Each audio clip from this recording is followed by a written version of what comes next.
You're sitting in a room, it's quiet, nobody's talking. But you are. Right now, as you hear these words, there's a voice inside your head narrating them, commenting on them, maybe even arguing with itself about whether this is worth your time.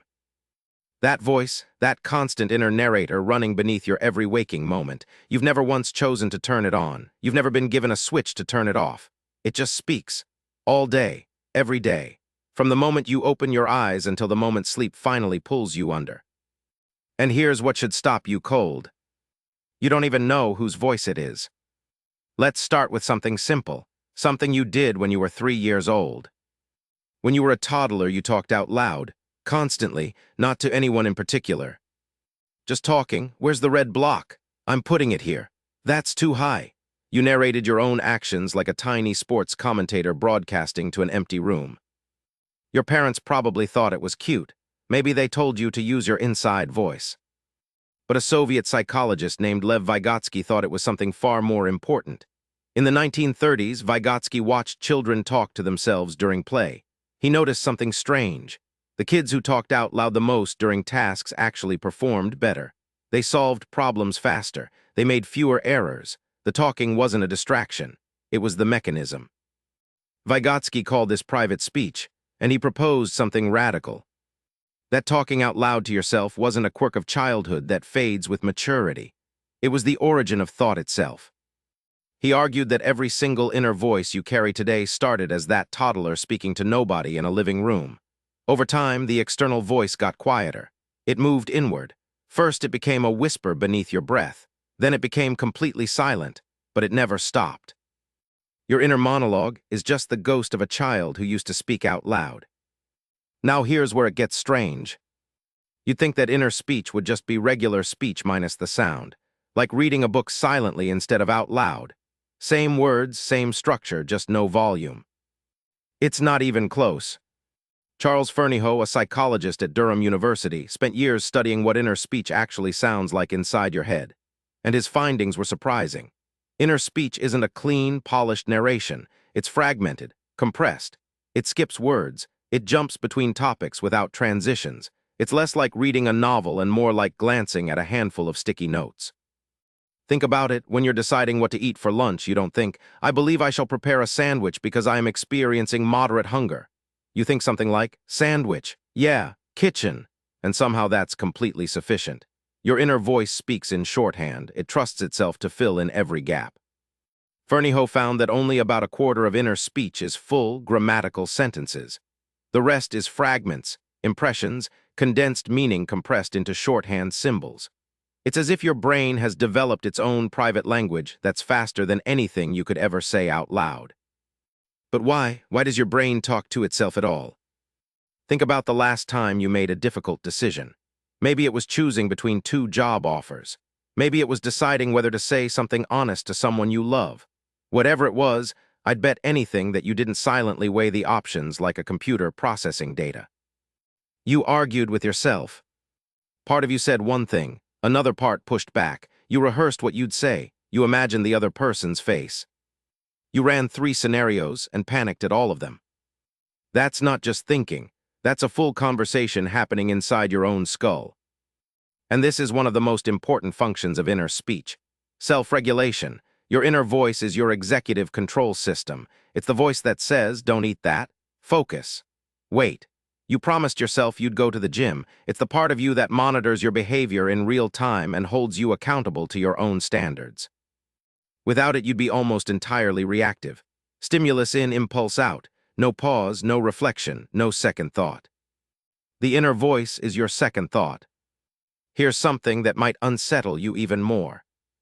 You don't just think your inner voice, you physically produce it. When you talk inside your head, your vocal cords move. Not enough to make audible sound, but enough to measure with sensitive equipment. In the 1960s and 70s, researchers used electromyography to detect tiny muscle movements in the larynx during silent thinking. They called this subvocalization, and they found that it happens almost every time you engage in inner speech. Your throat is whispering words only you can hear, right now, as you process this sentence. Even more fascinating, your brain actually suppresses the sound of your own inner voice so it doesn't confuse or distract you. This mechanism is called corollary discharge. When your motor cortex sends a command to your vocal cords, it simultaneously sends a copy of that command to your auditory cortex saying, "This is us." Ignore it.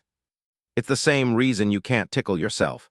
Your brain predicts the sensation and cancels it before it arrives. But here's the twist that changes everything you think you know about the voice in your head. Sometimes that cancellation system breaks down. In certain types of schizophrenia, the corollary discharge fails.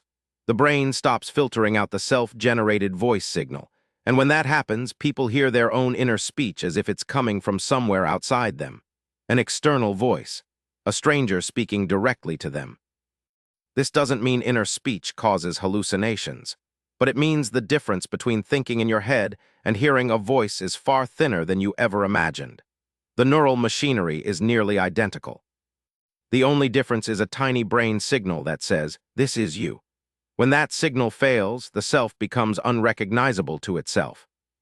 So what's actually happening in your brain when you talk to yourself?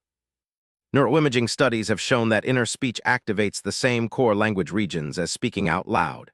Broca's area, the region responsible for producing speech, lights up as if you're about to speak. Wernicke's area, which processes the meaning of language, engages as if someone else is talking to you. The supplementary motor area, which plans physical movements, fires as though your mouth is about to open. But there's also heavy activity in the default mode network. This is the brain system that activates when you're not focused on the outside world, when you're daydreaming, ruminating, replaying a conversation from 3 years ago in the shower. The default mode network is where your inner narrator lives during every quiet moment of your life. And for many people, that narrator is not kind. Think about how your inner voice speaks to you when you've made a mistake, when you're lying in bed at 2 in the morning, when you're replaying something embarrassing you said at a dinner party 6 months ago, when you're staring at the ceiling rehearsing a future conversation that might never happen. Would you ever speak to another person the way your inner voice speaks to you? Research on rumination shows that repetitive negative inner speech is one of the strongest predictors of both depression and anxiety. The inner voice that was designed to help you plan and regulate becomes a loop, a spiral, an echo chamber with only one resident who keeps saying the same terrible things. But here's the thing that most people never realize: that voice is not you. It sounds like you, it uses your vocabulary, it knows your deepest fears and your most sensitive insecurities, but it is a tool. A cognitive tool that evolved to help you navigate complex social environments, plan for an uncertain future, and learn from a painful past. It was built for survival, not for peace. And it can be retrained. Studies on cognitive behavioral therapy have shown that learning to notice, name, and redirect inner speech patterns is one of the most effective treatments for anxiety and depression ever studied. Not by silencing the voice, but by fundamentally changing the relationship you have with it, by learning to hear it as a tool rather than obeying it as an authority. Not everyone even has an inner monologue. Recent research has revealed something that stunned psychologists. Some people report having no inner voice at all. Their thoughts arrive as images, sensations, spatial arrangements, abstract concepts without words. When they read a book, they don't hear a voice. They simply understand. This discovery, driven partly by a viral conversation in 2020 that sent thousands of people into genuine existential confusion, suggests that the inner voice isn't a universal feature of human consciousness. It's one mode of thinking among several, and some brains simply never selected it. Which means the voice in your head isn't a fundamental requirement for thought. It's an option. One your brain happened to choose somewhere around age 3 when you were stacking blocks on a carpet and narrating your world out loud to absolutely no one. So the next time you're sitting in a quiet room and you notice that voice running beneath the silence, narrating, planning, worrying, replaying, rehearsing a conversation that already happened or one that never will, remember this. You never chose to start talking to yourself. It began as a child's whisper over wooden blocks. It moved inside. It compressed. It became automatic. And now it runs beneath everything you do, like background software you never installed and can't fully uninstall. But you are not the voice. You're the one listening.